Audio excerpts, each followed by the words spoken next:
আসলে জীবনে ভালো থাকার জন্য অনেক মানুষের দরকার নেই, শুধু দরকার সেই মানুষগুলোকে যারা সত্যিই আমাদের আপন। অতিরিক্ত বন্ধু আত্মীয় স্বজনের ভিড়ে আমরা বেশিরভাগ সময়েই আসল মানুষদের হারিয়ে ফেলি, তাদের মূল্য বুঝতে দেরি করে ফেলি।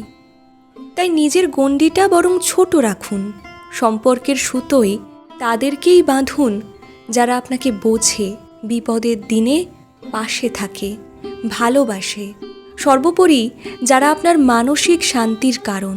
তা না হলে দেখবেন আপনার চারপাশে হাজার হাজার মানুষ থাকার পরও বিপদের দিনে আপনি একা। ভিড়ের মাঝে একা হয়ে যাওয়ার শূন্যতা একাকিত্বের চেয়েও অনেক ভয়ঙ্কর। তাই সময় থাকতেই মানুষ চিনতে শিখুন। পরিধি ছোট হোক ক্ষতি নেই, মানসিক শান্তিটা সবচেয়ে আগে দরকার।